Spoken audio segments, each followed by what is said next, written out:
പുതിയൊരു വീഡിയോയിലേക്ക് എല്ലാ കൂട്ടുകാർക്കും സ്വാഗതം. ഇന്നത്തേതൊരു സപ്താഹത്തിന് പോയ വിശേഷങ്ങളാണ്.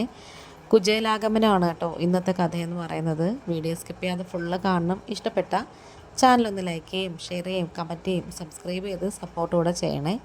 അപ്പോൾ താമസിക്കുന്നില്ല, നമുക്ക് നേരെ വീഡിയോയിലേക്ക് തന്നെ പോവാം.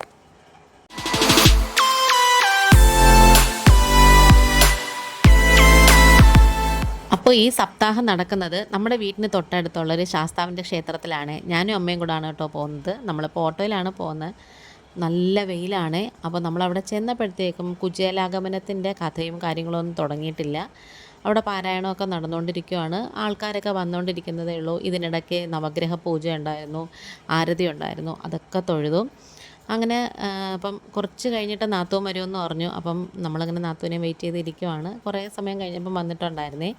അപ്പോൾ അതേ കുചേലാഗമനത്തിൻ്റെ ആവിഷ്കാരം നടന്നുകൊണ്ടിരിക്കുവാണ്. നല്ല രസമാണ് കേൾക്കാൻ. ഈ ഒരു സമയത്ത് പാരായണമൊക്കെ കൊണ്ട് ഞാനിപ്പോൾ വോയിസ് കുചേലനും ഭഗവാൻ കൃഷ്ണനും തമ്മിലുള്ള ഒരു സുഹൃത്ത് ബന്ധം എന്ന് പറയുന്നത് ഞാൻ പറയാതെ തന്നെ എല്ലാവർക്കും അറിയാമെന്നുള്ളതാണ്. കൃഷ്ണൻ്റെ കഥ അറിയാമെന്നുള്ള എല്ലാവർക്കും അറിയാം. ഭഗവാന്റെ ഏറ്റവും അറിയപ്പെടുന്ന ഏറ്റവും അടുത്ത സുഹൃത്തെന്ന് പറയുന്നത് ഈ കുചേലനാണ് കേട്ടോ. അപ്പം കുചേലൻ സാന്ദീപനി മഹർഷിയുടെ ആശ്രമത്തിലായിരുന്നു ഭഗവാൻ കൃഷ്ണനും കുചേലനും തമ്മിലുള്ള ആ ഒരു ബന്ധം തുടങ്ങുന്നത്. അപ്പം ഭയങ്കര കഷ്ടപ്പാടും ദാരിദ്ര്യമൊക്കെ ആയിരുന്നു. ഭഗവാനെ കാണാനായിട്ട് അദ്ദേഹത്തിൻ്റെ ഭാര്യ നിർബന്ധിച്ചെങ്കിലും പോകാനായിട്ട് മടിച്ചിരിക്കുവാണ് കേട്ടോ. എങ്കിലും തീരെ സഹിക്കാൻ വയ്യാതെ ഭഗവാനെ മടിച്ച് കാണാൻ പോകുന്നു. ഒരു അവൽ കിഴിയും കൂടെ കയ്യിലുണ്ട്. പക്ഷേ ദൂരെ നിന്ന് തന്നെ കൃഷ്ണൻ ഇങ്ങനെ കുചേലൻ വരുന്നതൊക്കെ കണ്ടു. തൻ്റെ സഹധർമ്മിണിയോട് കൂടി ചതുരംഗം കളിച്ചുകൊണ്ടിരിക്കുമായിരുന്നു. പെട്ടെന്ന് തന്നെ ഭഗവാൻ ഓടി വന്നു. നല്ല പോലെ തന്നെ കുചേലനെ സ്വീകരിച്ചു, ആനയിച്ചു, അകത്തേക്ക് കൂട്ടിക്കൊണ്ടുപോയി. ഈ സമയത്തൊക്കെ നമ്മളവിടെ നിൽക്കുന്നവർക്ക് ഭഗവാന്റെ ഒരു എല്ലാം നമ്മൾ നേരിട്ട് കാണുന്ന പോലെയായിരുന്നു കേട്ടോ. പല അമ്മമാരും കണ്ണ് നിറഞ്ഞ് കരയുന്നതൊക്കെ കണ്ടിട്ടുണ്ട് കേട്ടോ ഇതൊക്കെ കണ്ടപ്പോൾ തന്നെ. അങ്ങനെ യഥാവിധി ഭഗവാനും അദ്ദേഹത്തിൻ്റെ സഹധർമ്മിണിയും കൂടി കുചേലനെ സ്വീകരിച്ചു. അവിടെ ഇരുന്നു, ആരതി ഒഴിഞ്ഞു, പിന്നെ കഴുത്തിൽ പൂമാല ഇട്ട് കൊടുത്തു, ഫലമൂലാദികളൊക്കെ ഭക്ഷിക്കാൻ കൊടുത്തു. അങ്ങനെ നമ്മളും ഇതെല്ലാം കണ്ടുകൊണ്ടിരിക്കുവാണ്.